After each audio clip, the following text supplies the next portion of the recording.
When you're standing on the front steps of the Capitol, you can see the confluence of two rivers. One is public sentiment, the other is political reality. And right here, a vortex of frustration and distrust. Notice the well-dressed creatures splashing around in the middle. Those are lobbyists. The word sounds ominous, doesn't it? Lobbyists. On the surface, these people are almost exactly what you think they are.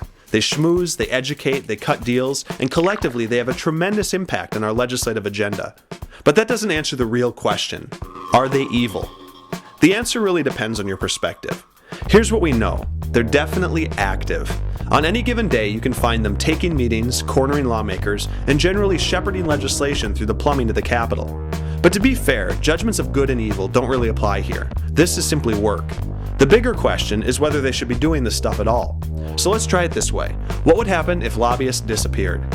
Luckily, cartoon segments lend themselves to this type of speculation. Poof! Welcome to a world without lobbyists. You may not believe it, but we just lost a tremendous amount of legislative expertise.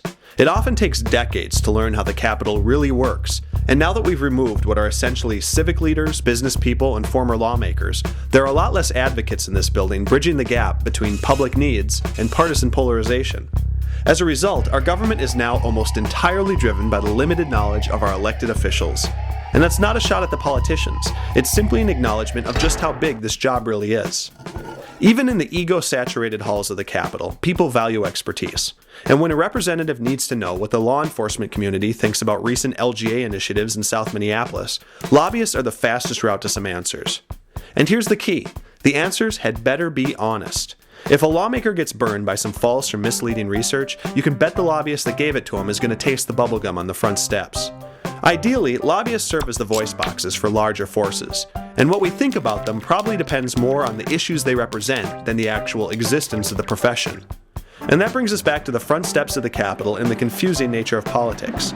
On this side, nobody likes influence peddlers. But on this side, there are some very human lawmakers who are tackling a job that's way too big for just themselves.